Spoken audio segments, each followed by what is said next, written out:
আসসালামু আলাইকুম রহমতুল্লাহি ওয়া বারাকাতুহু। আলহামদুলিল্লাহি ওয়াহদা ওয়াসসালাতু ওয়াসসালামু আলা মান লা নাবিয়্যা বা'দা ওয়া আলা আলিহি ওয়া সাহবিহি ওয়া মান ওয়ালা। আল্লাহুম্মা সাল্লি আলা মুহাম্মাদিন নাবিয়্যিল উম্মি ওয়া আজওয়াজিহি উম্মাহাতিল মুমিনিন ওয়া যুররিয়্যাতিহি ওয়া আহলি বাইতিহি কামা সাল্লাইতা আলা আলি ইব্রাহিম ইন্নাকা হামিদুম মাজিদ। আল্লাহ সুবহানাহু ওয়া তাআলার দরবারে কোটি কোটি শুকরিয়া যে মহান রব্বুল আলামিন আমাদেরকে আল্লাহ সুবহানাহু ওয়া তাআলার সন্তুষ্টির উদ্দেশ্যে আল্লাহ রব্বুল আলামিনের দিনকে কেন্দ্র করে আমাদের সম্মানিত ভাইয়ের বাসায় একত্রিত হওয়ার এবং সংক্ষিপ্তভাবে আল্লাহর দ্বীনের ব্যাপারে কিছু কথাবার্তা বলার এবং শোনার যে মহান রব্বুল আলামিন আমাদেরকে তৌফিক দিয়েছেন, সে মহান রব্বুল আলামিনের শুকর আদায় করি। সকলে বলি আলহামদুলিল্লাহ। সম্মানিত ভাইয়েরা, তো আলহামদুলিল্লাহ, একজন মুমিন ঈমান আনার পরে তিনি যেখানে যাবেন সেখানে মুমিন। তিনি আল্লাহর জমিনে যেখানে যাবেন সেখানে ঈমান সহকারে যাইতে হবে এবং ঈমান সহকারে থাকতে হবে। এটা ফরজে আইন, মানে যাওয়ার সময় ঈমান সাথে করে নিয়ে যেতে হবে। যে দেশে যে এলাকায় থাকবে সেখানে ঈমানের উপরে থাকতে হবে, ঈমান নিয়ে কবরে যেতে হবে। এই জন্য অমুসলিম দেশে যাওয়ার ব্যাপারে বা কাফেরের দেশে থাকার ব্যাপারে ওলামায়ে কেরামের যে ফতোয়া, সেখানে অমুসলিম দেশে কেউ যদি পড়ালেখা করতে যায়, চাকরি করতে যায় বা চিকিৎসার উদ্দেশ্যে যায়, কতগুলো শর্ত আছে। শর্ত সাপেক্ষে যাওয়া যাবে অমুসলিম দেশে, কাফেরের দেশে, কিন্তু শর্তবিহীন সরাসরি যাওয়া যাবে না। শর্তগুলোর মধ্য থেকে এক নম্বর শর্ত যেটা, সেটা হলো সে দেশে থাকা অবস্থায় যে যাবে তার ঈমানটা বিশুদ্ধ থাকতে হবে। তাকে বিশুদ্ধ ঈমান নিয়ে অমুসলিমের দেশে যাইতে হবে। তার ঈমান যদি বিশুদ্ধ না থাকে বা ঈমান সম্পর্কে তার জ্ঞান না থাকে, তাহলে সে অমুসলিম দেশে যাইতে পারবে না। চাকরি করার জন্য যেতে পারবে না, পড়ালেখার জন্য যেতে পারবে না, তারপরে চিকিৎসার জন্য যেতে পারবে না, কারণ তার ঈমান সম্পর্কে বিশুদ্ধ জ্ঞান নেই। তাহলে সে যখন কাফেরের দেশে যাবে, তখন সে কাফেরদের সাথে, মুশরিকদের সাথে মিশ্রিত হওয়ার পরে তার ঈমান পুরাই ধ্বংস হয়ে যাবে। যা ছিল আগে সেটাও নষ্ট হবে, কারণ সে ঈমান সম্পর্কে জানে না, ঈমান সম্পর্কে তার জ্ঞান নেই। সে বুঝে না, শিরিক সম্পর্কে সে বুঝে না, কুফরি সম্পর্কে বুঝে না, তাওহীদ সম্পর্কে বুঝে না। এগুলা না বুঝে যাওয়া যায়। এরপরে যারা যাবে তারাও সাময়িক সময়ের জন্য যাবে, কিন্তু যে সময়টার মধ্যে যাবে সেই সময়টা তাকে সম্পূর্ণ ঈমানের উপরে ইস্তেকামত থাকতে হবে। যদি সেই দেখে এই দেশে আসার কারণে আমার ঈমান দুর্বল হয়ে যাচ্ছে, ঈমানের সমস্যা দেখা দিচ্ছে, তখন তার জন্য আবার প্রত্যাবর্তন করা ওয়াজিব। সে থাকতে পারবে না। কোনো অমুসলিম দেশে গিয়ে জরুরি প্রয়োজনে গেছে, তাও যদি সেখানে যায় দেখে তার ঈমান দুর্বল হয়ে যাচ্ছে, তার ঈমানের সমস্যা দেখা দিচ্ছে, তাহলে সে আবার চলে আসা তার জন্য ওয়াজিব। আলহামদুলিল্লাহ, বর্তমানে অনেক ভাই আমরা বাংলাদেশে দেখতে পাই যারা ইউরোপে ছিলেন, আমেরিকাতে ছিলেন, অনেকে অনেক গ্রিন কার্ড, এই কার্ড, সে কার্ড সব ফেলে দিয়ে আলহামদুলিল্লাহ পরিবার পরিজন নিয়ে চলে আসছে। কাফের মুশরিকের দেশে থাকেন না। এরকম অসংখ্য ভাই আছে এখন বাংলাদেশে আলহামদুলিল্লাহ। তারা যখন আমাদের শাইখ বিন বাজ রাহিমাহুল্লাহ, শাইখ হুসাইন রাহিমাহুল্লাহ, ওনাদের ফতোয়াগুলো যখন জানছেন তখন চলে আসছে। কারণ উনি এখন হয়তো বাংলাদেশ থেকে গেছে বা মুসলিম দেশ থেকে গেছে, উনি কিছু ইসলাম সম্পর্কে জান, তাই বলে উনি ওখানে ইসলামের উপরে আছে। কিন্তু ওনার যে পরের জেনারেশন, পরের ছেলেমেয়েরা, নাতি নাতিরা, পরের জেনারেশন যাবে, তারা তো আর ওই ইসলাম শিখে আসে নাই বাংলাদেশ থেকে বা আরেক জায়গা থেকে। তারা ওখানে থাকতে থাকতে একসময় কাফেরদের মধ্যে হারাই দিবে। তো এই যে পরের প্রজন্মকে কুফরের মধ্যে নিক্ষেপ করা, এটার জন্য তো দায়ী আমি হয়তো ইসলামের উপরে আছি, কিন্তু আমার পরের প্রজন্মকে তো ইসলামের উপরে রেখে যাওয়া, ইসলামের পরিবেশে রেখে যাওয়া, এটা ফরজ। আমি যে কথাটা বলছিলাম যে ঈমান এমন এক জিনিস, ঈমানবিহীন 1 সেকেন্ড 1 মিনিট একজন মুমিন থাকতে পারে না। এজন্য তাকে ঈমান নিয়ে সার্বক্ষণিক থাকা লাগে। সে বিছানায় গেলে বিছানা তার ঈমান থাকতে হবে, বাথরুমে গেলে বাথরুমে তার ঈমান থাকতে হবে, সে পড়ালেখা করতে যাবে ঈমান সহকারে, চাকরি করতে যাবে ঈমান সহকারে, ব্যবসা বাণিজ্য করবে ঈমান সহকারে। এই জন্য এইভাবে যদি ঈমানকে মৃত্যু পর্যন্ত ধরে রাখা যায়, তাহলেই আল্লাহ পাক তাকে জান্নাত দিবেন। এই কারণে আল্লাহ পাক বলেছেন ইন্নাল্লাযীনা ক্বালু রাব্বুনাল্লাহু সুম্মা ইসতাকামু তাতানাজ্জালু আলাইহিমুল মালাইকাতু আল্লা তাখাফু ওয়া লা তাহজানু ওয়া আবশিরু বিল জান্নাতিল্লাতী কুনতুম তুআদুন। আল্লাহ সুবহানাহু ওয়া তাআলা বলেন ইন্নাল্লাযীনা ক্বালু রাব্বুনাল্লাহ, যারা বলবে আমাদের রব একমাত্র আল্লাহ, অর্থাৎ তাওহীদে বিশ্বাসী হলো, সুম্মা ইসতাকামু, এরপরে মৃত্যু পর্যন্ত এই তাওহীদের উপরে ইস্তেকামত থাকবে, তাহলেই তাতানাজ্জালু আলাইহিমুল মালাইকা, মৃত্যুকালে তার সামনে ফেরেশতারা এসে হাজির হবে, হাজির হয়ে বলবে আল্লাহ তাখাফু ওয়া লা তাহজানু, তুমি কোনো ভয় করিও না, কোনো চিন্তা করিও না, কোনো পেরেশানি নাই, ওয়া আবশিরু বিল জান্নাতিল্লাতী কুনতুম তুআদুন, তোমাকে আমরা জান্নাতের সুসংবাদ শোনানোর জন্য আসছি। সুবহানাল্লাহ। তাহলে এই জান্নাতের সুসংবাদ পাইতে হইলে, জান্নাত লাভ করতে হইলে ঈমানের উপরে ইস্তেকামত থাকতে হবে। তাহলে আমি প্রবাসে থাকি, যেখানেই থাকি, সেখানে আমাকে ঈমান সহকারে থাকতে হবে। আর রিজিক আল্লাহ রাব্বুল আলামিন সবার জন্য নির্ধারণ করে রাখছে। আমার রিজিক আপনি খেতে পারবেন না, আপনার রিজিক আমি খেতে পারবো না। আল্লাহ পাক আপনার জন্য রিজিক নির্ধারণ করছেন, আমার জন্য করছেন, পৃথিবীর সকল মাখলুকের জন্য আল্লাহ সুবহানাহু ওয়া তাআলা একটা রিজিক নির্ধারণ করে রাখছেন। এই রিজিকের বাহিরে আপনি হাজার চেষ্টা করলেও এই রিজিকের বাইরে আপনি উপার্জন করতে পারবেন না। আবার আপনি যদি কম চেষ্টাও করেন, তো আল্লাহ পাক যে যতটুকু দিচ্ছেন রিজিকের নির্ধারণ, এটা চলে আসবে। এই জন্য দেখা যায় অনেক ভাই প্রবাসে আসে, বিভিন্ন দেশে যায়, যাওয়ার পরে মানে টাকা পয়সার পিছনে, অর্থের পিছনে এমনভাবে লেগে গেছে, ঈমান, দ্বীন, মানে তার আমল, আখলাক, এগুলোর দিকে কোনো খেয়াল নেই। এবং আলহামদুলিল্লাহ যারা আরব দুনিয়াতে, আরব বিশ্বে আসতে পারছে, এদের তো বিরাট আল্লাহর নিয়ামত। কোনো কাফের মুশরিকের দেশে না গিয়ে, এটা মুসলিম দেশ এবং আরব দেশ, আরবেরা ফিতরতগতভাবে তাদের এমন কিছু বৈশিষ্ট্য আছে যেটা পৃথিবীর কোনো দেশের মানুষের নাই। যেটা নবী সাল্লাল্লাহু আলাইহি সাল্লামের যখন নবুয়ত কালে, নবী সাল্লাল্লাহু আলাইহি সাল্লামের সময়ও, সে জাহেলি যুগে, যে যুগকে আমরা অসভ্যতার যুগ, বর্বরতার যুগ, জাহেলিয়াতের যুগ, সেই যুগেও তাদের মধ্যে এমন এমন গুণ ছিল যেটা পৃথিবীর কোথাও ছিল না। সেই যুগে তারা রাত্রিবেলায় মরুভূমির মধ্যে আগুন জ্বালায় রাখত, যাতে মুসাফিরেরা দেখে যে ওই জায়গায় মানুষ আছে, যাতে সে মুসাফিরকে মেহমানদারি করতে পারে।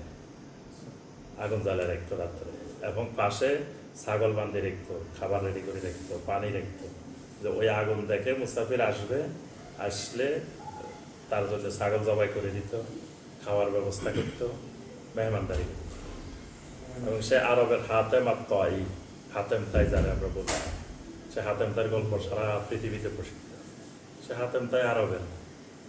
তাহলে এই যে মানুষকে খাওয়ানো, মানুষকে মেহমানদারি করা, এই বৈশিষ্ট্য কিন্তু আমাদের ভারতীয় উপমহাদেশের নাই। বাংলাদেশ, ভারত, পাকিস্তানের মানুষের এটা এখনো নেই। মানে আরবের যেরকম সে জাহেলি যুগে ছিল, বা আরবদের মধ্যে যেরকম একটা এই মেহমানদারির, আতিথেয়তার যে ইয়াটা, সেটা দেখবেন যে আমাদের সমাজে ওইভাবে নাই। ওই অঞ্চলের মানুষের মধ্যে হিন্দুয়ানি কালচার, হিন্দুয়ানি সংস্কৃতি, এগুলোর প্রভাব বিস্তার করছে। ওই অঞ্চলের মানুষ এখনো একসাথে খাইতে পারে না, এক প্লেটে যদি 5 জন খেতে পারে, কারণ ওইটা হিন্দুয়ানি কালচার, হইলো আলাদা আলাদা। ওই কালচারটাই আমাদের ওখানে মুসলিমদের মধ্যে গড়ে উঠছে। কিন্তু আরবদের দেখেন জাহেলিয়াতের যুগ, ইসলাম আসে নাই, তাও তাদের মধ্যে এই বৈশিষ্ট্য ছিল। তারপরে আশুরে হারাম, সম্মানিত মাস, এগুলো মেনে চলা, এটা জাহেরি যুগ ছিল। এইভাবে অনেক গুণ ছিল। তো আলহামদুলিল্লাহ, তো বর্তমানে আরব দুনিয়া যে পরিবেশে হোক, যতটুকুই যে পর্যায়ে হোক, তাও আলহামদুলিল্লাহ এখনও তাদের তাওহীদ, তাদের সুন্নাহ, তাদের আমল অনেক ঊর্ধ্বে আমাদের চেয়ে। কারণ আপনারা সচক্ষে দেখতেছেন যে কোথাও ওইভাবে প্রকাশ্যে শিরিকের, আমাদের দেশে দেখুন রাস্তাঘাটে বাইরে হলে শিরিক চোখে পড়ে, এখানে তো আপনার শিরিক দেখা যায় না। তারপর আমাদের দেশে বাইরে হলে, ঘর থেকে বাইরে হলে মাজারে হাজার হাজার মানুষ সাজদা দিতেছে, শিরিক করতেছে প্রকাশ্য দিবার। তারপরে মান্নত করতেছে, খাসি ছাগল মুরগি মান্নত করে করে নিয়ে আসতেছে, টাকা পয়সা। আমাদের দেশে এখনো ওই যে পাগলা মসজিদে কোটি কোটি টাকা উঠে। পাগলা মসজিদে উঠে কেন? অন্য মসজিদে না দিয়ে মানুষ পাগলা মসজিদে কেন দেয়? ওখানে পাগলার খবর আছে পাশে। পাগলার নাকি এত ক্ষমতা, সে যা চায় মানুষ পাগলা সব দিয়ে দিতে পারে। এই কারণে ওই মসজিদটার মধ্যে কোটি কোটি টাকা নিয়ে মানুষ দিয়ে আসতেছে। মসজিদে দিতেছে না, দিতেছে পাগলাকে, পাগলার কারণে দিতেছে। তাহলে এই যে শিরিক, কিন্তু দেখেন আরব দেশগুলা যত খারাপ হোক, কিন্তু এই শিরিকটা এইভাবে প্রকাশ্য দিবালো নাই। তারপরে বেদাত, আমাদের দেশে আমরা এই যে আরবের ময়দানে যাইয়ে দেখি যে মিলাদ করতেছে, তাবতে তাবতে মিলাদ করতেছে, প্রচলিত মিলাদ। তাবতে দেখি কিয়াম করতেছে, তারপরে বিভিন্ন রকমের গান গাইতেছে, বসে বসে আরবের ময়দানে বসে বসে গান গাইতেছে। কিন্তু আলহামদুলিল্লাহ এদের মধ্যে এই জাতীয় বেদাত আমলের ক্ষেত্রে এগুলো নাই। তাহলে আল্লাহ পাক একটা সুন্দর পরিবেশে নিয়ে আসছে। এখানে আমল করা, দ্বীনের উপরে চলা, তারপরে আপনার ঈমান আমলকে উন্নতি করা, এটাতে কোনো ধরনের প্রতিবন্ধকতা নেই, বরং আরো আপনি সহযোগিতা পাচ্ছেন চারিদিক থেকে। কি সুন্দর সুন্দর মসজিদ, প্রত্যেক এলাকা এলাকা মসজিদ, হাতের নাগালের মসজিদ। চাইলে আপনি 5 ওয়াক্ত বা জামাত তাকবীরে উলার সাথে সালাত আদায় করা একেবারে সহজ, খালি ইচ্ছার ব্যাপার। তাহলে এই দেশে এসে, প্রবাসে এসে ঈমান আমলকে নিয়ে বেঁচে থাকা, ইস্তেকামত থাকা। এখানে মূলত আমার রিজিক মূল উদ্দেশ্য না।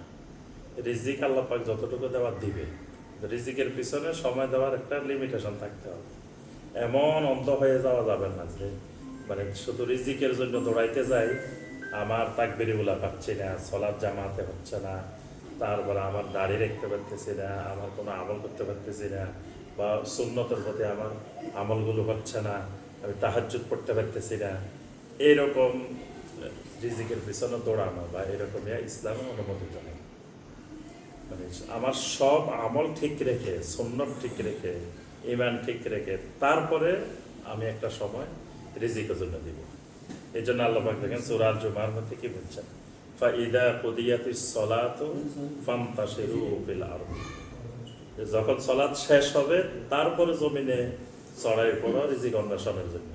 তা আগে সালাত, তারপরে সালাত শেষ হলে তারপরে রিজিক। এজন্য মসজিদে ঢোকার সময় আমরা বলি আল্লাহ মাফতাহলি আবওয়াবা রাহমাতিক। মসজিদের ভিতরে আল্লাহর রহমত, আর বাহিরে থাকে রিজিক। এজন্য মসজিদ থেকে বের হওয়ার সময় আল্লাহুম্মা ইন্নী আসআলুকা মিন ফাদলিক। ফাদলিক মানে রিজিক, যে আল্লাহ আপনার কাছে আপনার অনুগ্রহ কামনা করতেছে, আপনার অনুগ্রহ চাইতে মানে রিজিক চাইতেছে।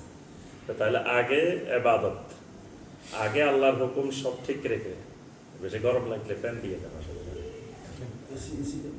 এসে কাজ করতেছে না, গরম বেশি। তো এই জন্য আমাদের সবসময় খেয়াল রাখতে হবে যে আগে আমার ঈমান, আগে আমার তাওহীদ, আগে আমার ইবাদত, আগে আমার আমল, তারপরে রিজিক। আর ধরেন রিজিক বেশি অন্বেষণ করি, বেশি টাকা করি, তাই আমি তো যাওয়ার সময় এগুলো নিয়ে যেতে পারবো না। কার জন্য? আমার সন্তানের জন্য, পরের প্রজন্মের জন্য আমি রেখে চলে যাচ্ছি। তো পরের প্রজন্মে যারা আসছে এরও আল্লাহর কাছ থেকে রিজিক নিয়ে আসছে। আল্লাহ পাকে রিজিকের ব্যবস্থা আল্লাহ করবেনই। আমি পেরেশান যে আমি না থাকলে আমার ছেলে চলবো কেমনে, মেয়ে চলবো কেমনে, এ চলবো কেমনে। আল্লাহ পাক কিন্তু তাদের চলার ব্যবস্থা আল্লাহ নির্ধারণ করে গেছে। পৃথিবীতে যত মানুষ চলে গেছে, চলে যাওয়ার পরে কি পরের লোকেরা কি না খাই রয়েছে, আল্লাহ পাক তাদেরও রিজিকের ব্যবস্থা করতেছে। এই জন্য সবসময় খেয়াল করতে হবে আমি মারা যাওয়ার সময় আমার সাথে আমার সম্পদও যাবে না, আমার এই রিজিকের এগুলোও যাবে না, বাড়ি গাড়ি এগুলোও যাবে না, আমার সাথে যাবে আমার ঈমান, আমার আমল। এজন্য এই দুটাকে সবার উপরে প্রাধান্য দিতে হবে।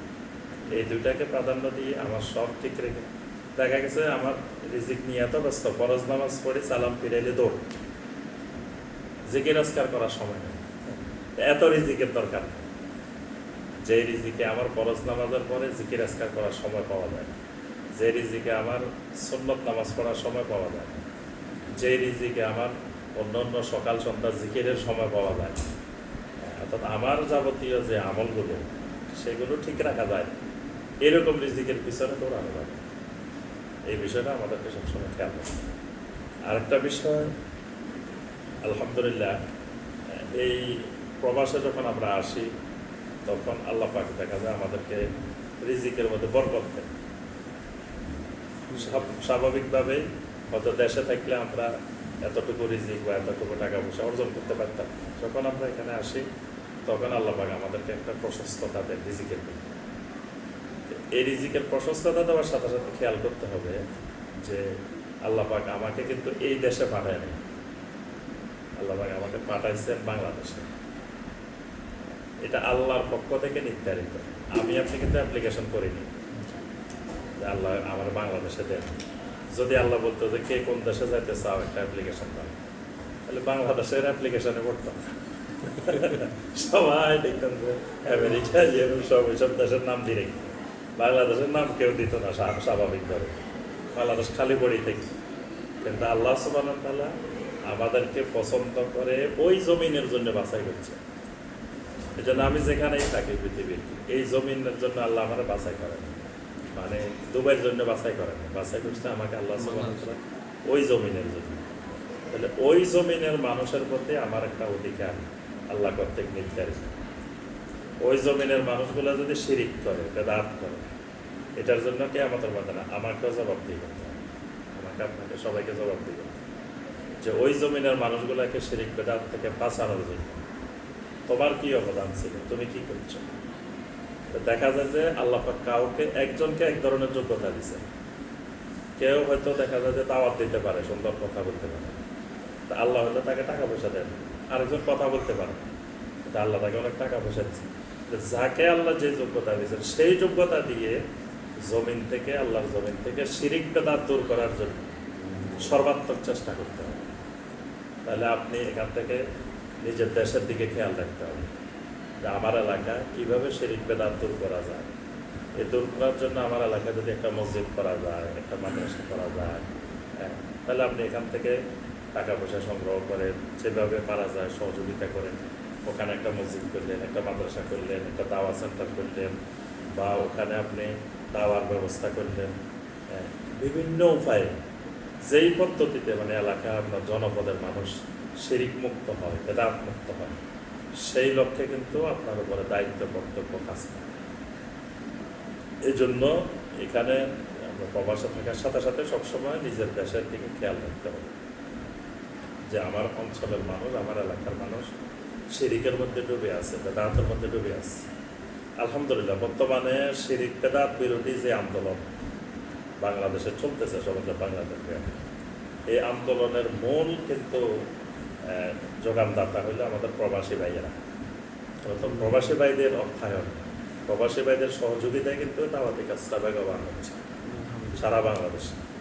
আমাদের ধরেন সিলেট আর তাকওয়া মসজিদ এক নামে এখন সবার কাছে পরিচিত, সিলেট তাকওয়া মসজিদ।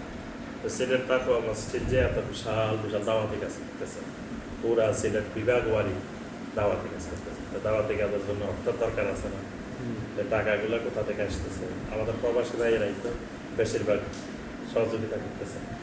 সিলেট অঞ্চলের ভাইয়েরা বিভিন্ন লন্ডনে থাকেন, বিভিন্ন দেশে থাকেন, আলহামদুলিল্লাহ সেখান থেকে সহযোগিতা করতেছে। দেখেন সেখানে আলহামদুলিল্লাহ টাকা মানে অর্থের সহযোগিতা সুন্দর হওয়ার কারণে কাজগুলো কত সুন্দর হইতেছে। আরেক এলাকায় দেখবেন যে এরকম মসজিদ করা হয়েছে, কিন্তু ওইভাবে সহযোগিতা হচ্ছে না, ওই এলাকায় কিন্তু কাজগুলো সুন্দরভাবে হচ্ছে না। কারণ প্রত্যেকটা কাজের সুন্দরভাবে গুছালো, সুন্দরভাবে করতে হলে তো টাকা পয়সার দরকার আছে, অর্থের দরকার আছে। তো এই জন্য আমরাও যে যে এলাকায় আছি প্রত্যেকের এলাকায় কিভাবে শিরিক বেদাত দূর করা যায়, এই দূর করার জন্য আমার কি অবদান, আমি কিভাবে অবদান রাখতে পারি, এই দিকে খেয়াল রাখতে হবে। এটা আমার আপনার উপরে ফরজিয়ত দায়িত্ব। এরপরে যে কথাটা সেটা হলো যে আমরা আলহামদুলিল্লাহ সবাই নিজেরা এই দেশে থাকি আর যেখানে থাকি, এটা আমাদের সন্তান সন্ততির দিকে খুবই খেয়াল রাখতে হবে। যে এখানে এসে হয়তো উন্নত দেশে আসছি, উন্নত দেশে এসে আমার নৈতিক মূল্যবোধ, ইসলামী মূল্যবোধ এটা ভোলা যাবে না। যতই আধুনিকতা, যতই উন্নত, যত কিছুই হোক, কিন্তু আমার ইসলামী আদর্শ, ইসলামী নৈতিকতা, ইসলামের আমল আখলাক এটা থেকে দূরীভূত হওয়া যাবে না। এই জন্য বাইরে যত কিছুই থাকুক, আমার ছেলে মেয়েদেরকে শিক্ষা দীক্ষার ক্ষেত্রে, পড়ালেখার ক্ষেত্রে খেয়াল করতে হবে যে কি পড়ালেখা করাইতেছি। এমন আধুনিক শিক্ষা দিতেছি, কোরআন শিখাইতেছি না, আমার সন্তানের কোরআন শিখাইতেছি না, হাদিস শিখাইতেছি না, খালি চিন্তা করতেছি ওই ইংলিশ মিডিয়ামে পড়াইলে, ওই স্কুলে পড়াইলে, ওইটাতে পড়াইলে ভবিষ্যতে অনেক টাকা ইনকাম করতে পারবে, টাকার মেশিন বানাইতেছে। আমার সন্তান টাকার মেশিন না, এটা খেয়াল করতে হবে। আমার সন্তান সদাকায় জারিয়া হবে আমার জন্য। টাকার মেশিন বানালে ওইটা সদাকায় জারিয়া হবে না, ওইটা হয়তো টাকা ইনকাম করতে পারবো, হয়তো অনেক টাকা রুজি করতে পারবো, কিন্তু টাকা রুজিটা আমার জন্য সদাকায় জারিয়া। এই সন্তানের জন্য কি আমাদের ময়দানে আমাকে আল্লাহর কাছে জবাবদিহি করতে হবে। আল্লাহ বলেন, ইয়া আইয়ুহাল্লাযীনা আমানু ইন্না মিন আজওয়াজিকুম ওয়া আওলাদিকুম আদুওয়াল লাকুম ফাহযারুহুম। তোমাদের অনেক স্ত্রী, অনেক স্বামী, অনেক সন্তান সন্ততি তোমাদের জন্য শত্রু, তাদের ব্যাপারে তোমরা সতর্ক থাকো। তাহলে সন্তান সন্ততিকে যদি আমি